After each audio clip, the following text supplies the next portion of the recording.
In the winter of 1837, a mathematician named Charles Babbage sat before a machine that existed only on paper, a machine he called the Analytical Engine, the first design in human history for a general-purpose computer decades before electricity would ever touch a calculating device. Babbage had already spent 17 years and a small fortune chasing a simpler ancestor of this machine, the difference engine, a mechanical calculator meant to automate the production of mathematical tables, and he had watched that project collapse under the weight of missing funds, feuding engineers, and tolerances that Victorian workshops simply could not hold. In our timeline, the Analytical Engine never left the drafting table. Babbage sketched its logic, its punched card memory borrowed from Jacquard's automated looms, its ability to branch, loop, and store intermediate results. And then he died in 1871 having built almost nothing of it. It fell to a young mathematician, Ada Lovelace, daughter of the poet Lord Byron, to grasp what Babbage himself barely articulated, that this engine would not merely calculate, but reason in symbols. And in 1843, she wrote what historians now call the first computer program, an algorithm for a machine that did not yet exist and never would in her lifetime. But suppose the funding had come. Suppose a consortium of textile magnates, men already grown wealthy automating cloth with Jacquard looms, saw in Babbage's blueprints not an academic curiosity, but the next great industrial engine. And suppose they poured their capital not into Parliament's slow committees, but directly into a private workshop in Clerkenwell, staffed with the era's finest instrument makers. There, in the early months of 1834, the first gears began to turn. By 1836, the Clerkenwell workshop had done what Whitehall's engineers had called impossible. They held mechanical tolerances tight enough that thousands of interlocking brass gears could run in sequence without jamming, and Babbage's Analytical Engine executed its first full program, a stack of punched cards computing Bernoulli numbers exactly as Ada Lovelace had specified.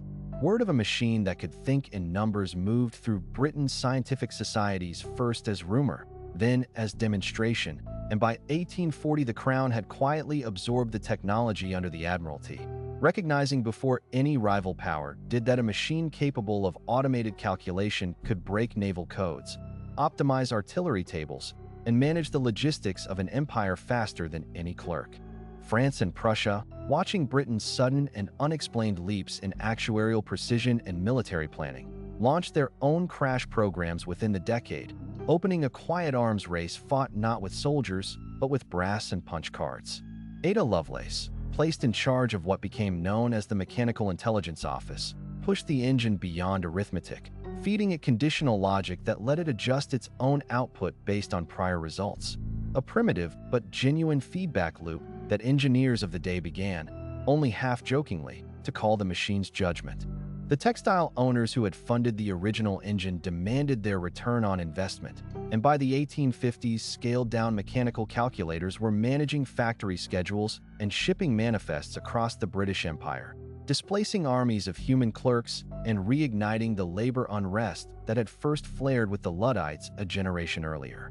Computing science, as a formal discipline, emerged nearly a century ahead of its real-world birth, and by the time the American Civil War began, mechanical calculating engines were already helping model troop logistics, an application our own timeline would not reach until vacuum tubes replaced brass more than 80 years later. Follow that thread forward, gear by gear, war by war, and the 20th century arrives already transformed. Mechanical computing, refined continuously since the 1830s rather than invented from scratch in the 1940s, hands this alternate world roughly a century's head start, and by the time our own history was still building vacuum tube computers the size of rooms, this timeline's engineers were already miniaturizing precision brass and early electromechanical relays into machines small enough for a desk. The empires that controlled early computation, Britain chief among them, held global dominance longer, industrial automation arrived generations sooner, and the ethical reckonings we associate with 20th century artificial intelligence, questions of labor, surveillance, and machine judgment, played out instead inside gaslit factories and colonial administrations, with all the harsher consequences that implies. Compare that to our own history, where Babbage's blueprints sat unbuilt for over a century and a half until the London Science Museum finally constructed a working difference engine in the 1990s, proving his design correct all along, just roughly 160 years too late to matter. That gap between a design that worked on paper and a world that could actually build it is the entire subject of this file. This is the Divergence Files, and the record we've just walked through raises a harder question than whether Babbage's engine could have worked. If a fully realized mechanical mind had emerged in the Age of Empire, before anyone had a language for machine ethics or algorithmic bias, who would it have served, and who would have paid the price for its judgment?